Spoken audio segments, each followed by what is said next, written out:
5 years ago, my grandmother was living the last days of her life. I remember I was in 10th grade that time.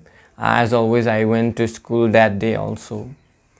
But in the half time, one of my neighboring sister came there to pick me up. I went down and I asked her what happened. She told me that my grandmother was no more.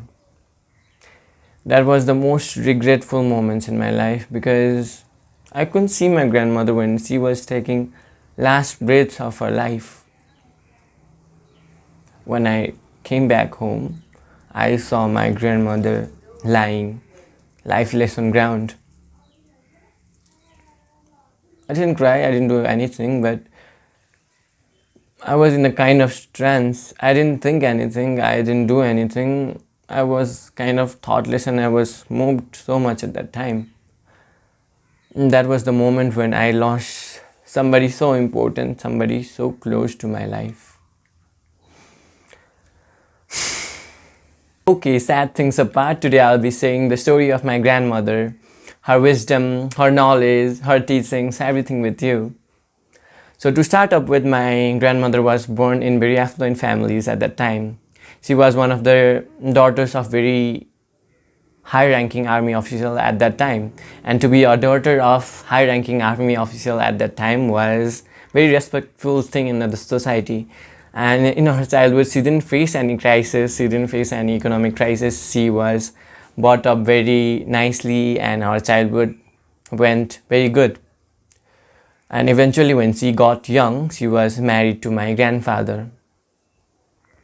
And when she gave birth to my aunt and my mom, my grandfather left my grandmother. He married another woman and he went to stay in another place with his new wife. And that was the moment she was left alone in the house with her two daughters. And in that time, it was very difficult for a single woman to stay in the society. People would not respect you. People would look down upon you, and people would think that you are weak. But that was not the case with my grandmother. Even she didn't have any source of employment at that time, because at that time only male people were employed in the society, were given jobs in the organizations and in the government. But my grandmother raised some cows, she raised some goats, she did agriculture and sold crops, and that is how she earned money and looked after my aunt and my mother. I think struggles in her life made her so strong. She was never afraid to share her opinions in the public. She was not afraid to speak what she felt. She was never afraid to criticize the bad things in the society. She was never afraid to say anything about them. And she was very bold woman, she was very strong woman, and that was the thing I liked the most about her. At that time, maybe still now, women of Nepalese society are busy backbiting and talking ill about people. Not all of them, but in the most of the cases, women are, when they get free time and when they are gathering, they are backbiting, talking ill about people and gossiping. That's their hobby at the free time, I should say. But in my lifetime, I never saw my grandmother gossiping and talking ill about people. Maybe she also gossiped at her earlier phase of life, but eventually when she got old, she realized that that is waste of time and that is waste of energy. So she never gossiped. She always told that instead of gossiping and instead of talking ill about people, it's best that if you praise the Lord, praise the God and talk about God, that is the way to heaven. And every time she had name of some God in her lips. She sometimes told Ram, Krishna, Hari, and that was the thing in her lips always.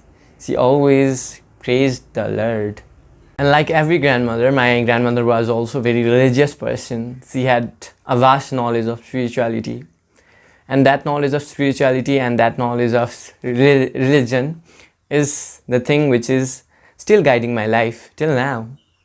The wisdom, the wisdom that we get from religion, the knowledge, everything I got from her.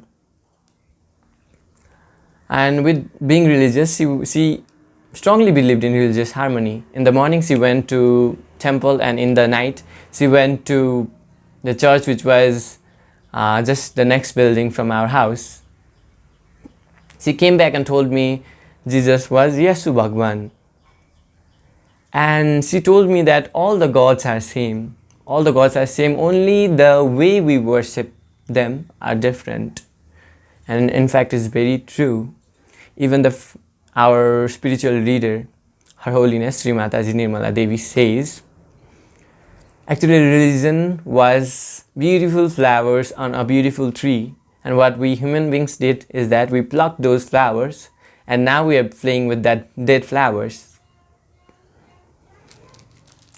And since childhood, I was very interested in this mala of Rudraks. And she told me that if you look closely in the 5-faced Rudraks, it has 5 sections, and each sections we can find the nose of Lord Shiva. And actually it's very true. If you look closely into this Rudraks, you will see a nose-like structure. She gave me one of her malas, and she told me to close my eyes, sit cross-legged, and chant Om Namah Shivaya, Om Namah Shivaya.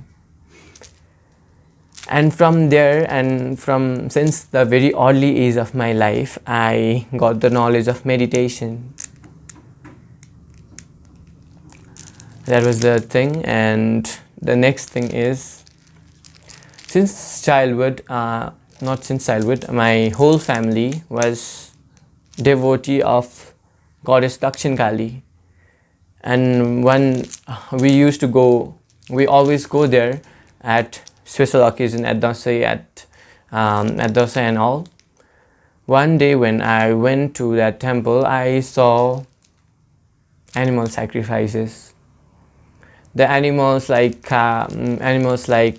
goats, hens, pigeons were sacrificed at that place, and I was very dissatisfied by the fact that goddess drink blood, that goddess, the mother of the whole universe, drank blood.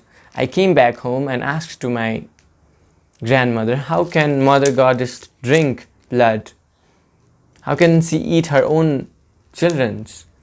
And her reply stunned me. She told me that even the single drop of blood that was sacrificed in that temple doesn't goes to the goddess Dakshin Kali, doesn't goes to the shrine of that goddess Dakshin Kali. The animal sacrifices and everything blood goes to the side deities which are standing aside goddess Dakshin Kali. And those deities are not deities, actually they are the demons. They are the evil things which goddess slayed a long time ago. Okay, now it's the horror time, and I'll be sharing the horror stories my grandmother told me. First story is that in that time everybody used to live in mud houses, and in those mud houses were aakhi jails. Aakhi jails is a kind of window that has numerous amounts of pores, numerous amounts of holes in it, and you can actually peep what's happening outside. One day when she was about to sleep, she heard some noise outside. It was tapping of horse feet outside. It was like tak tak tak tak. She was very curious, and when she peeped out of the window, she saw a headless man driving on a white horse. She said that in particular occasions that horse used to go to particular destination and again used to return in the same way.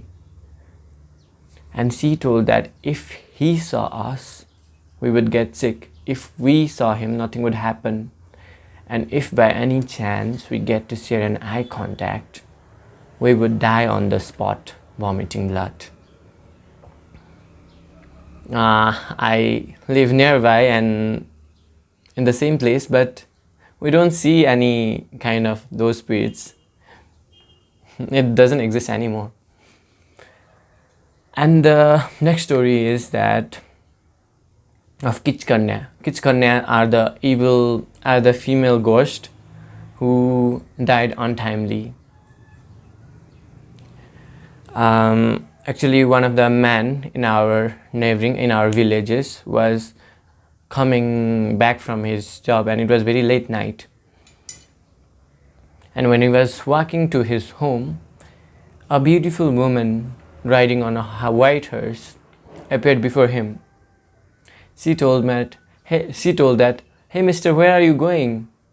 Come, I'll drop you." He looked at that woman, and that woman was very much beautiful.